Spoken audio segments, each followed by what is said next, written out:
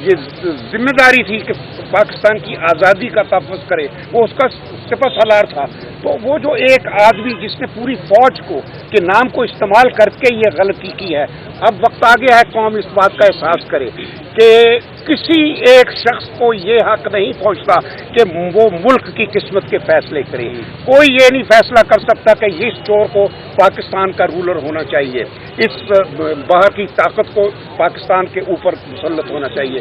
اب صرف پاکستان کے عوام وہ فیصلہ کریں گے کہ ہمارا رولر کون ہوگا، اور اس کا صرف ایک ہی طریقہ ہے جو کہ ساری دنیا میں تسلیم شدہ ہے، اور وہ ہے انتخابات، فری اور فیئر الیکشنز. وہ اگر نہیں ہوں گے تو یہ ملک برباد ہو جائے گا.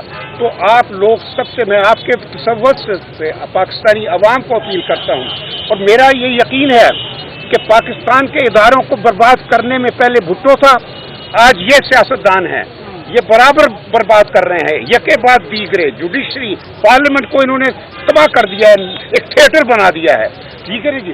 تو فوج کا ستیہ ناش کر دیا ہے، فوج کو انہوں نے پولیس بنا دیا ہے، فوج کے چیف کو آئی جی پولیس بنا دیا ہے. تو ہمیں ان سب باتوں کو درست کرنا ہے. ان اداروں کو ان کا جو تکریم ہے، ان کی جو تحریم ہے اور جو ان کی عزت ہے وہ ریسٹور کرنی ہے. فوج، پاکستان کی فوج بڑی دنیا میں تسلیم شدہ فوج ہے. اس کو پاکستانی عوام نے ہمیشہ 75 سالوں سے سپورٹ کیا ہے، اور ابھی بھی کریں گے ہم انشاءاللہ، کیونکہ فوج اسی طرح قائم ہے. صرف یہ ایک آدمی جب آ جائے وہ غلط فیصلے کر کے، تو 6 لاکھ 7 لاکھ فوجیوں کے نام پر جب غلط فیصلے کرے تو ایسے لوگوں کا ہمیں علاج آئندہ کے لیے کرنا ہوگا. اسی طرح جوڈیشری اور جو باقی رہا یہ جو ہے کیا پارلیمنٹ، یہ سب ان چیزوں کو درست کرنے کے لیے صرف ایک انتخابات کا طریقہ ہے. بس میں یہی کہنا چاہتا ہوں.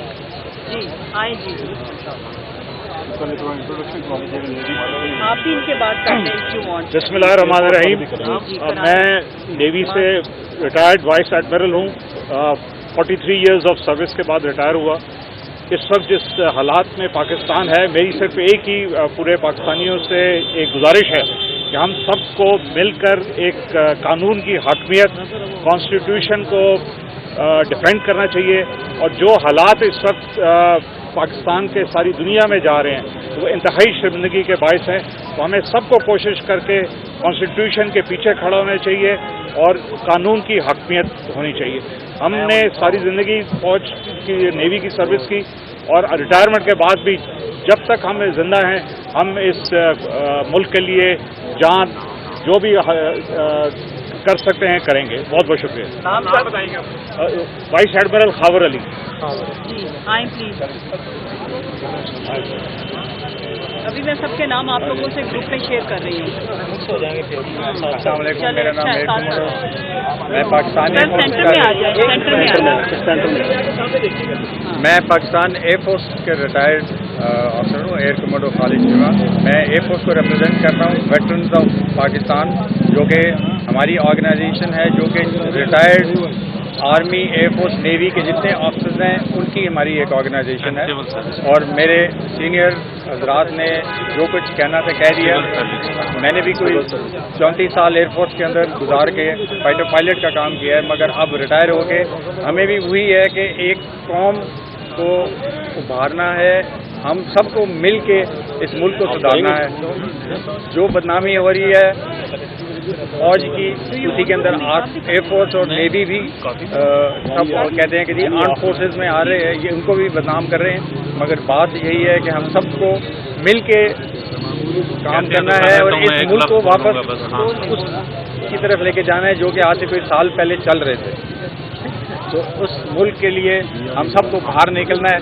اور اب جب ضرورت پڑے گی، کیونکہ اب جو 6-7 لاکھ ایئر فورس ہے یا مل ملا کے ایئر فورس نیوی ملا کے جو 8.5-9 لاکھ لوگ ہیں، وہ 22 کروڑ لوگوں پہ تو نہیں کچھ کر سکتے. تو ایئر فورس اور نیوی کے جتنے میرے کولیگز ہیں سارے اسی اوپینین کے ہیں، جو ریٹائرڈ بھی ہیں، سرونگ بھی ہیں، کہ بھئی ہمیں اس ملک کے خاطر قربانی دینی پڑے گی، اس ملک کو واپس صحیح راستے پہ چلانا پڑے گا.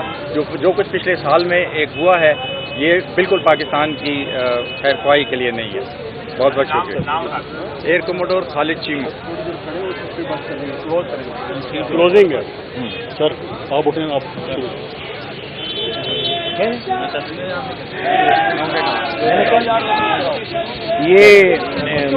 ایک چیز جو جنرل علی قلی صاحب کے ذہن میں تھی، میں اس کی بات کرنا چاہتا ہوں کہ ہم نے جب مشرف کے خلاف موومنٹ شروع ہوئی تھی اس وقت بھی ہم لائرز کے ساتھ کھڑے ہوئے تھے۔ آج بھی جب ملک اس حالت میں پہنچ گیا ہے اور اس وقت جو جوڈیشری کے اوپر دباؤ ہے اور جوڈیشری کے اوپر جس طرح کی کرٹیسزم ہو رہی ہے اور جو لائرز کمیونٹی ان کے سپورٹ میں باہر نکل رہی ہے، تو ہم بھی اس چیز کا اعادہ کرتے ہیں کہ ہم بھی اس موومنٹ میں لائرز کے ساتھ کھڑے ہوں گے in support of the judiciary of Pakistan.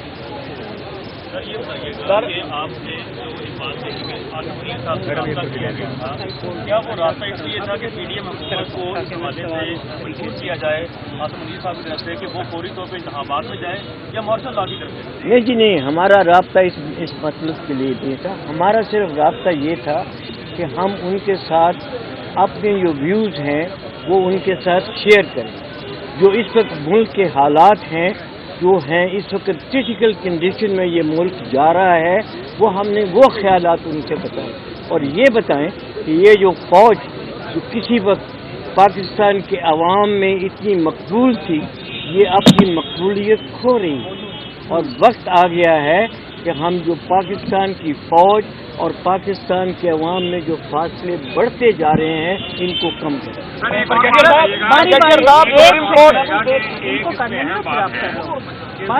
Qamar Javed Bajwa ہیں جن کی 4 سال پہلے بے انتہا تعریفیں کی جاتی تھی اور انہوں نے عمران خان نے بھی ایڈمٹ کیا کہ ہمیں بلانے والے وہ ہیں، اور جب حکومت ختم ہوئی بالکل بھی نہیں کہا بلانے والے بیان بدلے جا چکے ہیں کہ امریکہ نے سازش کی، مسلم نقوی نے کی، فلانے نے کی یا فلانے نے کی، تو اب قمر جاوید باجوہ برا ہے آپ کی نظر میں؟ یہ دیکھیں جی میری بات سنیں، یہ آپ کو کس نے کہا ہے کہ ہم باجوہ کی تعریف کرتے تھے یا باجوہ تھا یہاں؟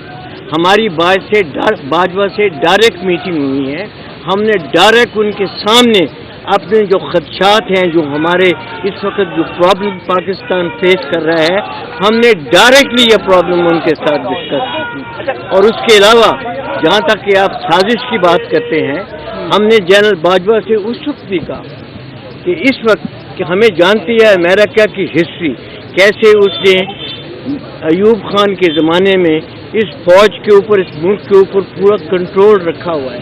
ہم نے باجوہ سے کہا کہ ٹائم آ گیا ہے کہ ہم امریکن ہیجمنی جو ہے اس کو توڑیں، مگر باجوہ کا جواب یہ تھا کہ امریکہ کو کرٹیسائز کریں۔ آپ سب لوگ سینئر ہیں اور آپ پاکستان کو سرو کر چکے ہیں، آپ کا برین کیا کہتا ہے کہ اس مسائل میں ہم گھر چکے ہیں، اس ملک کو ان مسائل سے نکالنے کا واحد اور آخری طریقہ ایک ہی حل ہے، اس کا ایک ہی حل ہے کہ اس وقت فری اینڈ فیئر الیکشن کریں۔